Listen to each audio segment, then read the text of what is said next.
Let me tell you about the time my crazy coworkers pooped all over the facility and left behind their special toys. So if you've been watching the I Am a Jerk channel for a while now, specifically malicious compliance videos, you know that we often talk about crazy things happening in the workplace or insane coworkers that make you want to leave your job. You will also know that I've mentioned my old workplace a lot in my commentary sections. So today I wanted to share a couple of personal stories about my own crazy coworkers from my old job. One that got fired for something you might not be able to guess, and another that quit due to embarrassment. So grab some popcorn and get ready for the show. First, I gotta give you a little background to set the scene. You see, I used to work in the automotive industry. This wasn't a factory setting, but we worked with a lot of different engines, mostly testing oils in different parts across the whole facility. Well, as you might imagine, this place was dominated by male employees. We did have women that worked at the facility, but they mostly worked in the office setting or in the chem lab. I honestly had never worked in a place that separated the men and the women as hard as this place did. But according to some of the lifers that worked there,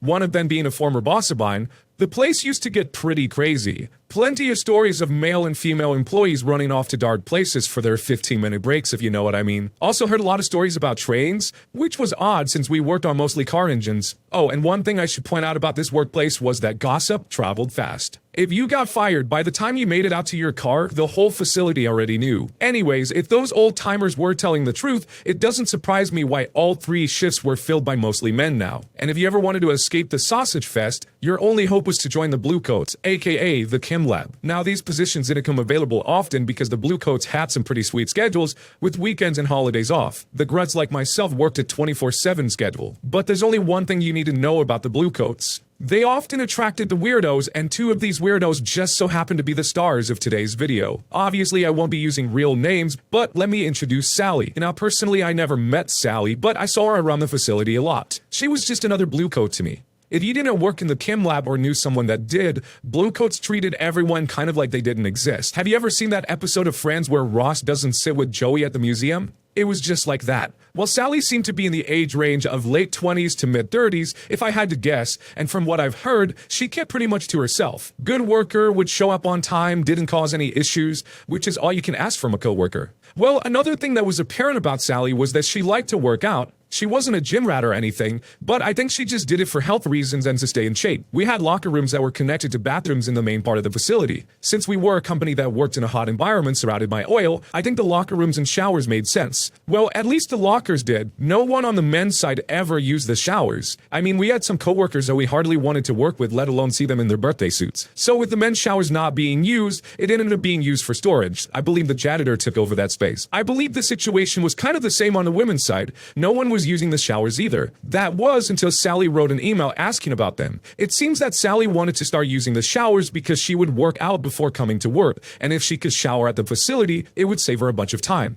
I can't remember what shift Sally worked on, but I would have assumed that it was either second or third because there was a lot less people around to use the showers. Management okayed Sally's request to start using the women's showers, thus began Sally's new routine. She would arrive to work in her workout clothes, hit up the women's showers, and appear like Superman in her blue coat ready to be a great worker. But just like Superman, Sally was about to find out what her kryptonite was in the form of embarrassment. One thing a lot of people don't know is when you go out of your way to get something okayed by management and start doing something nobody else does at the company, people start to take notice. And people took notice of Sally, because one day, per usual, Sally showed up to work in her workout gear and headed to the locker room and once again came out with her blue coat ready to tackle the day. Well, later that day, another female employee just so happened to be using the bathroom and noticed something odd in the woman's shower. It seemed that someone had left behind a very noticeable toy that was similar to a body part that you find on most men. And said toy is usually used in the privacy of one's home. As you might imagine, this female employee wasn't going to do anything about this toy,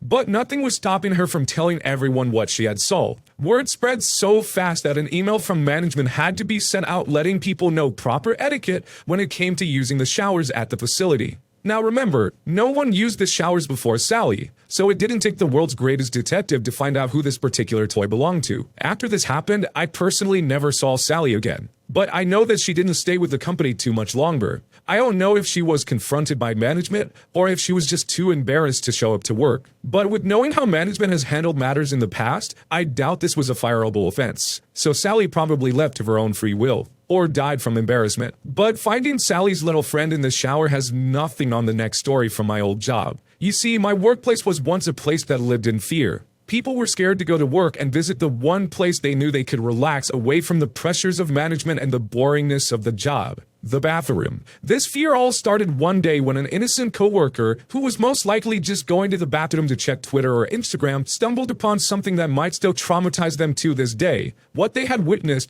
was someone had taken a big old crap outside of the toilet. Now I know what you're thinking. Really? Bit dramatic, don't you think? I've seen worse in a McDonald's bathroom. And I'll be honest with you, I kind of agree. It was a bit dramatic, but that was until it happened again. This time in a different bathroom located on the other side of the facility. Once the second incident got around the campus, people were shook. Everyone started to worry if they would be the next victim to find a massive pile of poop when they just wanted to post on how much work sucked on their Twitter account. The 2 p.m. bathroom parties were shut down because people didn't want to get caught in the crossfire of a drive-by pooping. By the way, the 2 p.m. bathroom parties were an actual thing. I have no idea why, but around this time, every day, you couldn't get a stall if you needed to handle some business. As you might imagine in this situation, management wanted to keep this horrible information under wraps. They didn't want to start a panic at the facility. So I think they were trying to figure out ways to handle the situation without having to make a big deal about it. That was the idea until the next victim was claimed. This time, the pooping was too heinous for even management to ignore, because some sad coworker was able to go into the bathroom,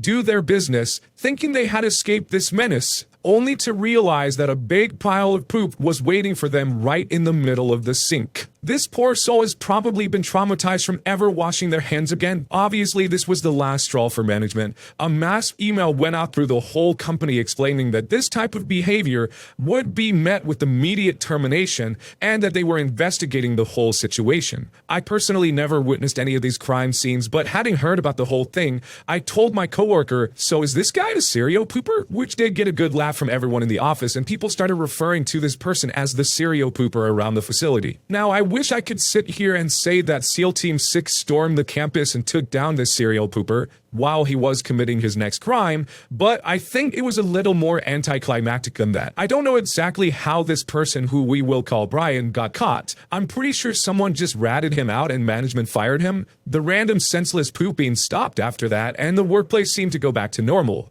But I know what you were thinking. What kind of person would do such a thing? Well, let me give you some insight to this serial pooper. Brian was one of those weird blue coats, but it wouldn't have mattered where this guy worked. He would have just stuck out. You see, Brian looked like the Cali Bro character from Stranger Things, and he shared the same hobbies as that character did. I only knew Brian because a friend of mine got one of those open chem lab spots, and he started talking to a lot of people in there. Just to give you a little bit more description to the type of guy Brian was, he once went to a work luncheon at one of those restaurants that had a famous food challenge, and he showed up wasted and super high because he was going to attempt the challenge and thought that that would help. I actually saw video evidence of this, and Brian made it through half of the challenge before he barfed all over himself. He might have even went back to work after that, but I don't really remember that part exactly. He was definitely one of those type of dudes that did not care what anyone thought of him, and I think he just did this type of stuff because he thought it would be funny. I don't know anyone that kept up with Brian, so I don't know if he's still out there causing terror at new workplaces with his serial pooping ways. But let me know, who was the jerk in both of these situations? I hope you awesome listeners like this personal story of mine. If you did and you want to hear more stuff like this, let me know in that comment section. I mentioned plenty of stories of mine on the Jerk channel before, but I never go into crazy detail about them. Maybe next time I'll let you know about the time that I quit my job in glorious fashion. My entitled bosses wouldn't pay my overtime, so I studied the law and forced them to pay me back. This was in 2021. I worked at a company as an IT specialist. Actually, I was promoted to be more of a responsible Tier 2 position a few months after this all happened. We supported one of Microsoft's products. I was working with this company more than 5 years with this one client. This client was a source of prestige for the company, a cherry on top. I'm a very humble person, but what happened next made me less humble. Characters of the story. Andrew, the only Tier 3 engineer on our project. His knowledge is enormous and many companies would fight for him to work for them. Dominic, a second Tier 2 engineer promoted again a few months after I was. Greg, marketing manager, he was the person responsible for this client and agreement with this client. I was working with him the past 5 years, but somewhere between 2020 he left the company. He did eventually come back though. Solomar, Greg's boss,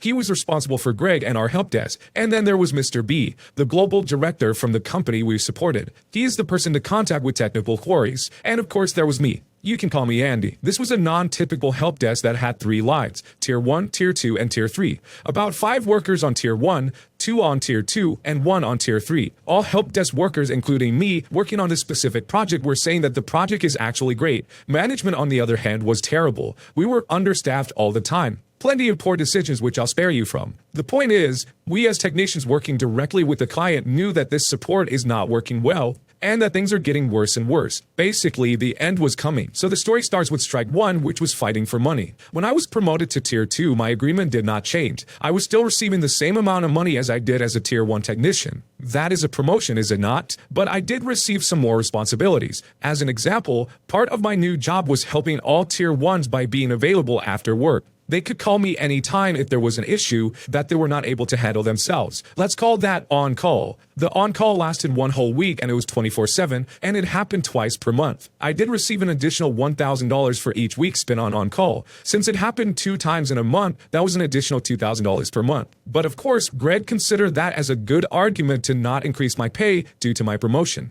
To him, I was earning X before, now I'm earning X plus $2,000. If that's a promotion, then I'm a polar bear supermodel. So I continued fighting for my raise, but nothing ever changed. I was just talking. The big thing that changed everything was a project that needed to be done for the client. It was, I think, somewhere around October 2001. The project was a new configuration on the client's IT environment. I talked to Andrew about this, and he told me that this is too big and our agreement with the client does not cover this, so it should be paid additionally. So I called Greg to sort this out. The job is big, and due to its nature, I would need to work mostly on weekends. So will I get compensated for that? That is where he made the promise that I will be paid for my overtime. So I took the job and started working on it. Negotiations with the client about technical things and preparing to implement the new configuration took time, especially due to December holidays in the new year. But eventually the client and he came to an understanding on how to do the configuration. After the new year of 2022, I started doing the actual work of implementing the new configuration. Without getting into technical details, the implementation did not go smoothly. The tools that I had to use were not working properly, which caused a lot of issues, and more overtime. I worked every weekend, sometimes less, sometimes more. As far as I remember, I had about 80 hours of overtime from January to February. Then that's when it hit me. I need to get some insurance that I will get paid. Despite that it was promised to me by Greg that I will be paid for my overtime, I personally started doubting that. Everyone working at my company knew that the company hates paying overtime. Scratch that, does not pay overtime. And knowing how my so-called promotion was handled, I started to worry. Then I realized my overtime is not actually registered. I did not ask, I trusted Greg and no one told me how to do this. I'm new as a Tier 2 and it was my first time I was doing the job like this. So I called Greg and asked him how I should register my overtime. He did instruct me on how to register my overtime. When he saw how much time it took me, he then tried to back down from his promise and I won't get paid. This is what I was afraid of. What this means now is, 1, I am not getting the raise due to my promotion. 2, I'm not getting paid for my overtime. But I did not give up. So I went to the newly hired Greg's boss, Salomar. Salomar was hired when I was already working on this project, and he did not know as much, but he was Greg's boss. So I went to him. Salomar took Greg's side, so it seemed that I was out of options. During this whole project, since it began in October 2021, Greg's decisions were getting more stupid and worse. The end was getting closer and closer, and all the technicians felt it. But neither did Greg or Salomar. Decisions were so stupid that I even started thinking that it was an intentional sabotage. Salomar was hired to help and make help desk work, which means sort out issues with management, but he did nothing of the sort. All the time he was standing with Greg, who was mostly responsible for the situation we were in. Then I found out that it was actually Greg who interviewed Salomar for the job. Yes, subordinate choosing who to hire for his boss. Salomar quickly showed how spineless he was, and then we understood what happened. Greg hired himself a boss that would listen to everything he says to keep control. No way Salomar was going to help fix anything. So, what about my overtime or my raise? Negotiations were ongoing. I did not change my position. I was promised paid overtime, and that is what I wanted. I was stubborn. Greg and Salomar's position was that they won't pay me, but they will give me days off for my work. I don't really use days off. Employers always had to force me to go on vacation, so this solution doesn't work for me. Besides, I was pissed. I was promised, and I will now make him keep his promise. I also had a second reason. Money was one of the reasons why my help desk was not working. working as it should, and I cared about the client. So this situation was a perfect opportunity to teach the management a lesson that if they want to keep the client, they need to pay. It was March 2022 at this point. Negotiations regarding my overtime produced no results. So I started doing something I did not want to do, which was check what the law says. I even paid for advice from a lawyer and the result was bad. The employer was right. He could force me to take days off instead of getting paid for my overtime. That is what is written in the law, but I think Greg did not know about this. There, however, was a second paragraph to that law. Yes, the employer can force me to take days off instead of paying overtime, but it had to be in the same fiscal quarter. For example, if I worked overtime in February and it was now April, which is a new fiscal quarter, then the employer can't force me anymore to take days off for my overtime in the former fiscal quarter. He must pay me. Let me remind you that this was March at this point, so a plan started to emerge. How to win? Simple. Wait. Keep talking, stall, and then April comes when they will have to pay for my overtime. All this time they were stalling to not pay me, but in fact they were doing harm only to themselves. And that is what I started to do. And then this happened. When working on a project on Sunday, I noticed that there was something wrong. Unless I fix it tomorrow, plenty of users won't be able to work. It was not as much my mistake. As I said, the tools were not working properly and that caused this issue. It was Sunday, almost night, so there was no one to call or notify, so I made a call and fixed it without notifying the client. That was the only way users the next day would be able to work. And this is how Strike 2 happened. Since I was a Tier 2 now and Andrew and Dominic had to participate in weekly calls with the client, in these meetings we share news, IT talks, and we discuss things. Normal stuff. But this time the big boss, Mr. B, was angry at me. It was because I made a call to fix something that was wrong on Sunday and did not notify anyone of what I was doing. Okay, this is the client's environment. No one wants to come home and see that someone has rearranged their furniture. So I kind of understand that, but as I explained to him, there was no way to do it and it had to be done. Not fixing it would have caused a lot more issues. And it was Sunday night, so it was too late to notify anyone. Mr. B was actually a reasonable person, but for some reason that explanation did not work, which felt kind of strange. Well, I said okay and apologized. That was all I could say to Mr. B. After the incident, it did not take long for Solomart, aka Greg's media and boss, and Greg to take that argument in the talks about my overtime. After the meeting with Mr. B, I spoke with Andrew and I won't share the results of the talk, but later Dominic called me. The call started with, "You do know that it was a setup, right?" "Oh yeah, because I did not accept Greg's terms to take days off over my overtime. Greg used his pal Mr. B to set me up as the worst employee of the month in order to force me to accept his terms. That made me more unnegotiable for a few days after that. I sent an email that either they pay me or I'll quit. You would think that due to the end is coming, they would have some brains to pay. Well, they didn't, so I handed them my resignation. Guess what? Even after sending the email, Greg and Salomar were surprised. The second part of March already started, so I needed to stall for a few more days to win my overtime payments. So what I did was take sick leave until the end of the month. Now, it wasn't a lie. I was neglecting myself and had some issues I needed to sort out, and that was it. I had won. They had to pay my overtime now. When an employee resigns, there is a period of time where they still must work before they leave completely. That period was 3 months for me, starting from the end of March. After my resignation, I had to work for 3 more months, but as I mentioned, I do not do off days. I had so many off days that for more than a month, the company had to send me on vacation. I used that time to start working in my new job. During this period, I was still working. Salomar asked me if there was an option for me to come work and that they will pay me instead of taking days off. I replied with a smile that I had already started onboarding at my other company, so no. When I saw the money for all the overtime reaching my bank account, I smiled and enjoyed my victory. Too bad I had to spend so much time reading the law to do it. After I left the company for good, I found out the client left the company as well. Andrew also left the company. I did not know, but he had resigned before me, and plenty of new shenanigans with paying employees emerged. And not only that, but I won. I don't think Mr. G ever actually looked into the law until he was forced by the CEO, but that's just my guess. CEO, of course, was shocked that the client left the company. There is a saying in Poland that goes, workers come to the company but leave from the boss. But let me know, am I the jerk? Smart played by the OP here to go above and beyond to make sure that they got what they wanted out of the company. I did something similar when I left my old job. You see, depending on how long you've been at the company,